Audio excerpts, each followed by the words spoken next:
There is much to talk about. Let's get to our panel. Joining us here in Washington is James Loeffler. He's a history and Jewish studies professor at the University of Virginia. Martin Ganslmeier is a correspondent and the bureau chief for ARD German Radio right here in Washington. And James Kirchick is a journalist and visiting fellow at the Brookings Institution Center on the United States and Europe. Thanks to all of you for being with us. Jamie Kirchick, let me start with you. As we've been reporting, a tragic event in Pittsburgh, 11 people killed, the deadliest anti-Semitic attack in the history of the United States. And we heard the head of the Anti-Defamation League telling us that incidents of anti-Semitism are up 57% this year. What's going on? Well, there's always been anti-Semitism. It's been around for, well, as long as there's been Jews, frankly. It's a millennial-old hatred. It has many different origins. You have thousands of years of Christian teaching that the Jews killed Christ, and that was only really repudiated by the Catholic Church in 1965. You have Islamist anti-Semitism, you have the Holocaust in 1945, the worst act of anti-Semitism, really the worst act in human history, 6 million Jews killed.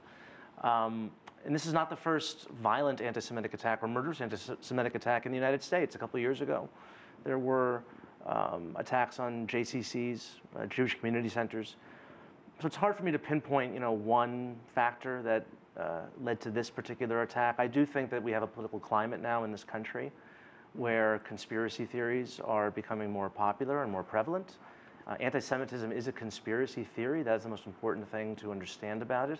It's not just I don't like these people because of the color of their skin. It's because I believe they are playing a part in some global effort to, poison humanity, and that seems to be very prevalent in the country right now.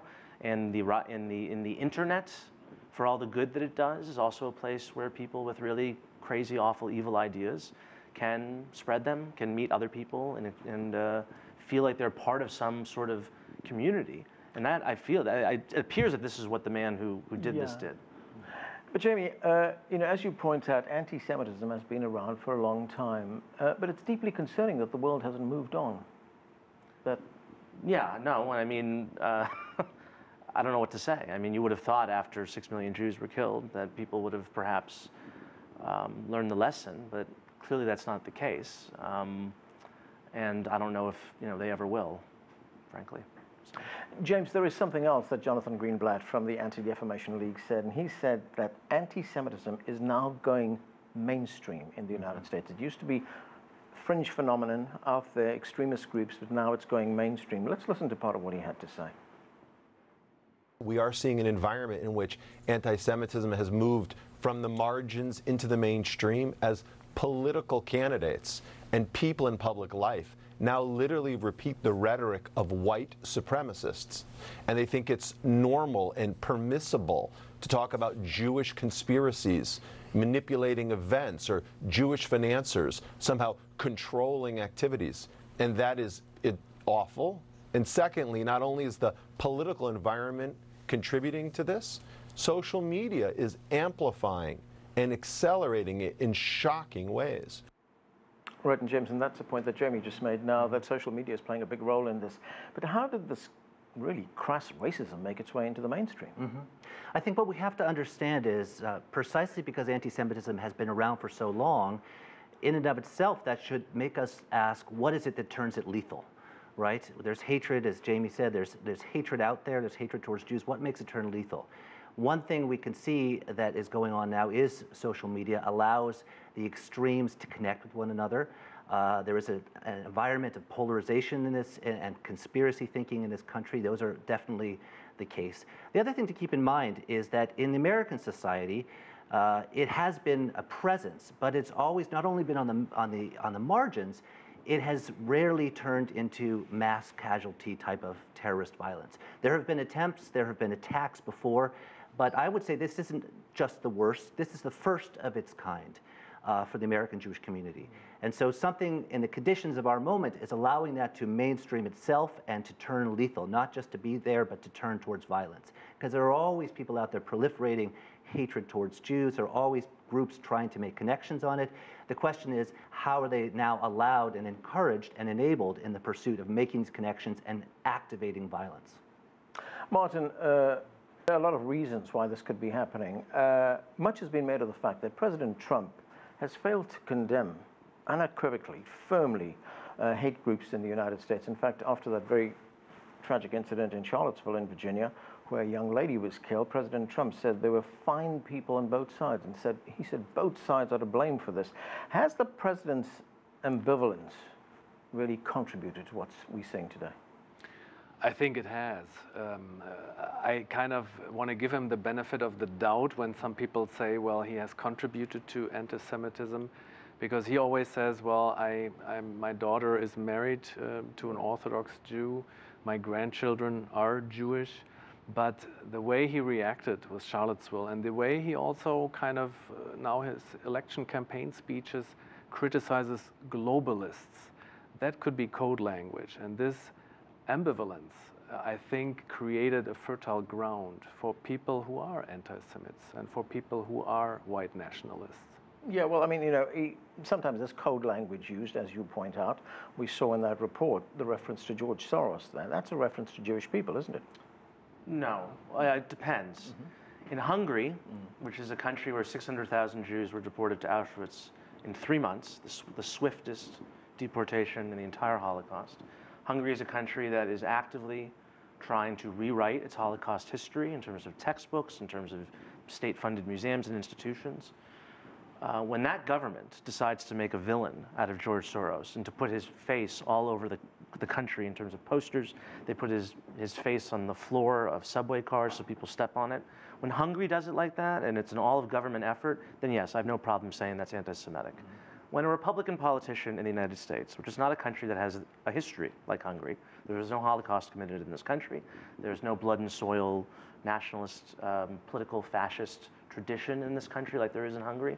When a Republican here points out that George Soros gives a lot of money to Democrats and left-wing causes, which he does, he's one of the biggest liberal donors in this country. When they just point that out, it's not inherently anti-Semitic in the same way that it is in Hungary.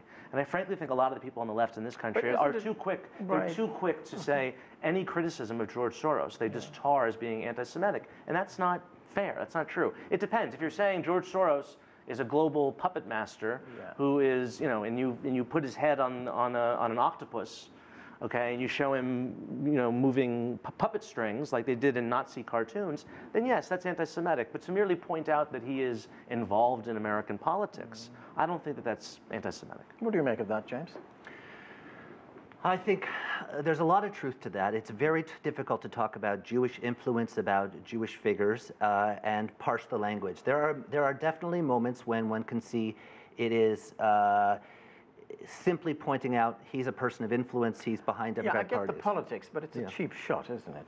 There is a problem with that. Yeah. There is a problem with that, but it also, I would agree, it depends on the context. So much depends on the context. Now, one of the most disturbing things for us to confront in this country is the prospect of people such as the president who may espouse anti-Semitism or anti-Semitic images without even realizing it. This is a president who has a gift for grabbing memes, grabbing words, flinging them out at the public and seeing if they stick. And so it's entirely possible that even some of these things are simply engineered as attempts to use ominous language. But the problem is we live in a climate at which the extremes hear this and they hear what they want to hear. Yep. So it can have the effect of enabling that even if it's not intended to from the outset. Right, and as you pointed out, Jamie, the extremes hear that through social media. It's amplified on social media. I mean, look, during the campaign, the presidential campaign, I was a very strong critic of Donald Trump.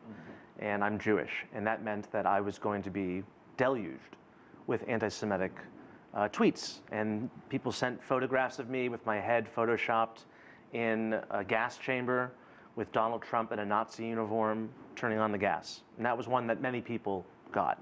And it got to the point where it was so much of it. It was numbing, really. And to this day, I don't think we know were these all individuals. Maybe there were Russian bots behind it, but it was definitely a real phenomenon during the campaign. You know, the whole phenomenon of social media and how it's being used in a very negative way in this respect. How does one counter that? I actually quit Twitter 2 weeks ago. Not really quit, but I'm not on it anymore. I gave my partner my password, so I can't even cheat if I want to. And I have to tell you, I don't miss it at all. I really don't miss it at all. I don't feel like I'm missing out on anything. I feel like my blood pressure's gone down. I understand there are journalists who have to be on it, or people who have to be on it for their work, but I would really recommend everyone just take a break from it. Social media in general. One of the cruel ironies of the situation with anti-Semitism rising in this country is that the American Jewish community has always been extremely committed to free speech and the First Amendment. Yeah. Before Charlottesville, before Pittsburgh, back in the 1970s in Skokie, Illinois, when the neo-Nazis marched, famously, it was progressive Jewish lawyers who rushed to defend them on the grounds of free speech being good for all and bent to the benefit of minorities. Now, as you say, we're in this moment where social media has blown up the potential for speech to do harm, and we have to grapple with the free speech, hate speech issue. Martin, we also see the rise of anti-Semitism in Europe. Is it different in Europe, though?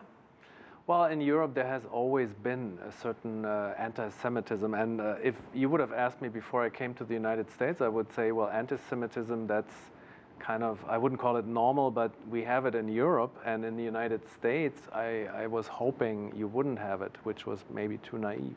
But this is a different kind. I mean, I think the problems are larger in Europe.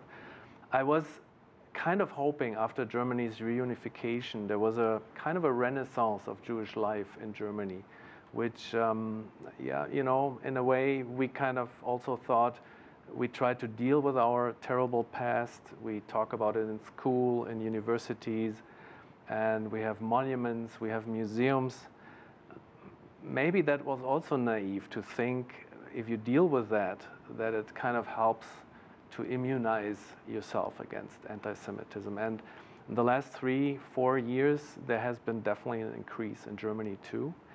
And not only from like the typical far-right politicians, parties, people, also normal people who tend to be on the far-right fringes, but also since we have many refugees now from Syria, from Middle Eastern countries, from North African countries, there's been a new phenomena of Muslim anti-Semitism, and Germans had a hard time to see how to deal with that.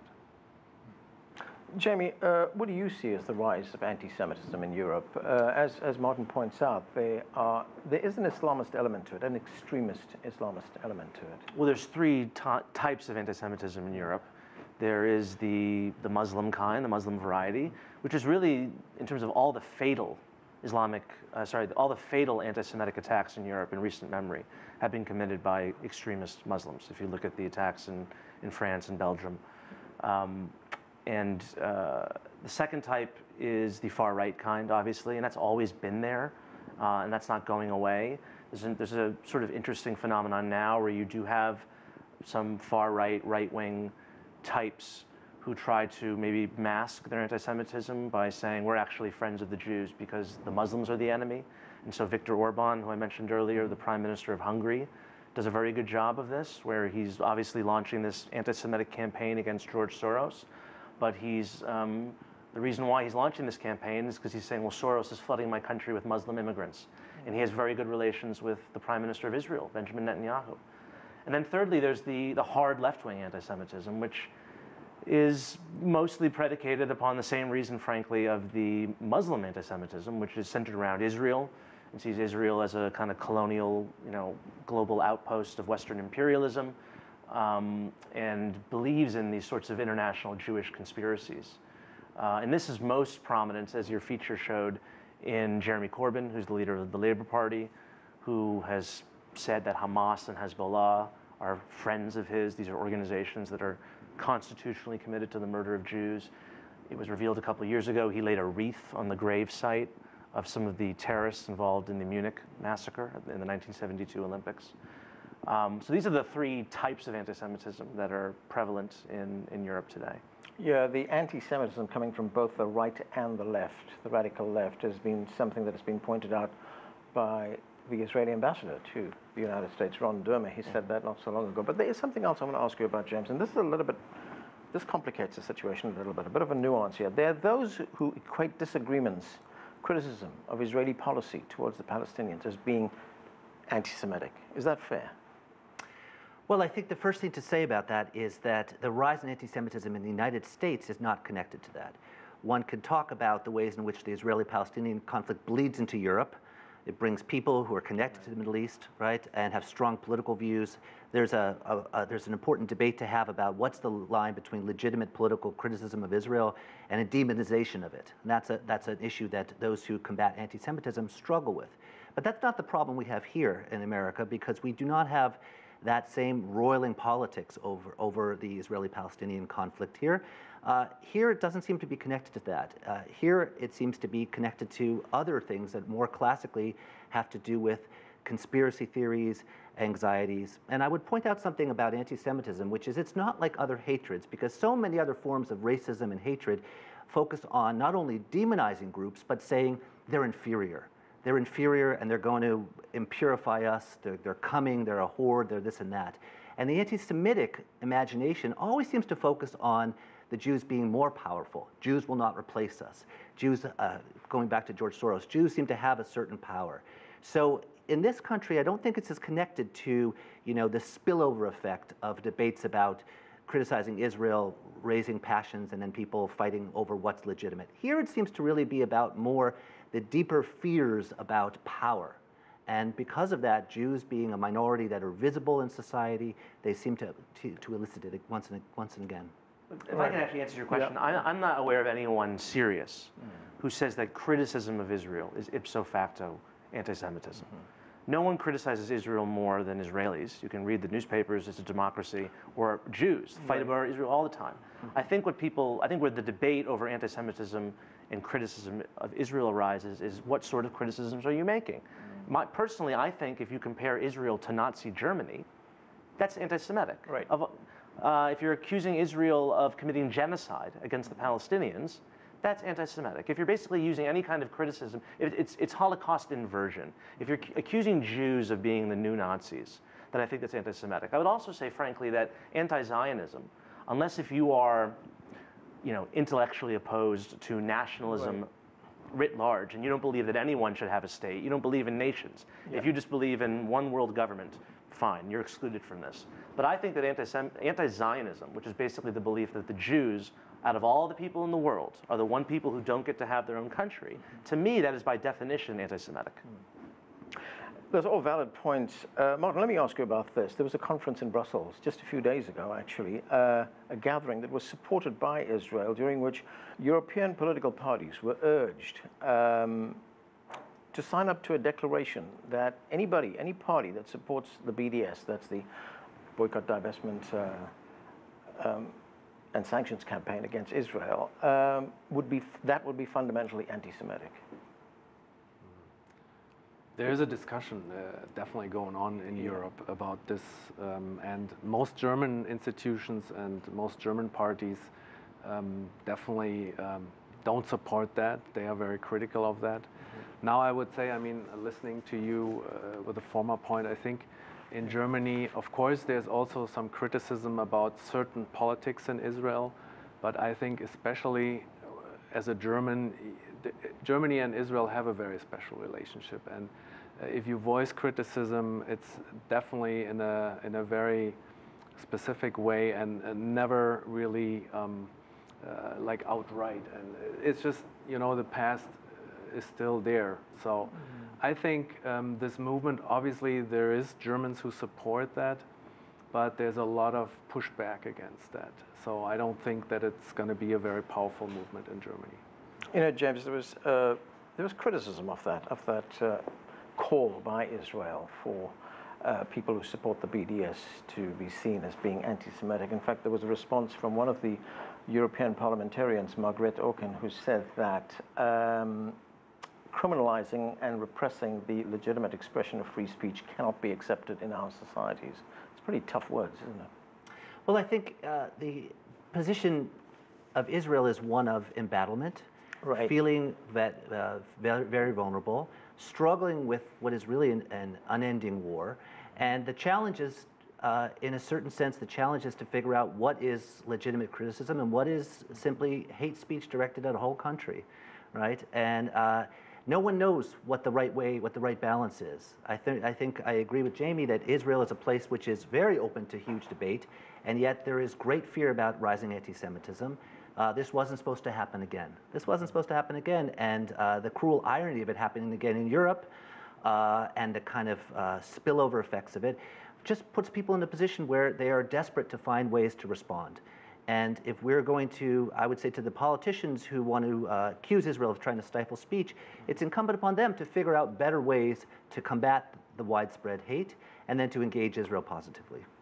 Something else I learned, Jamie, and that is Tel Aviv's Cantor Center for the Study of Contemporary European Jewry says that we see these incidents of anti-Semitism, but the center there says that most incidents go unreported. This could be a far more serious and alarming problem. I hadn't heard that before.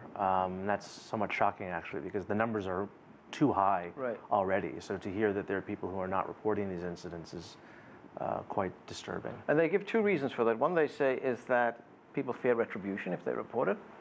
And the other is that local authorities, in many instances, and they're talking about Europe here, do not care.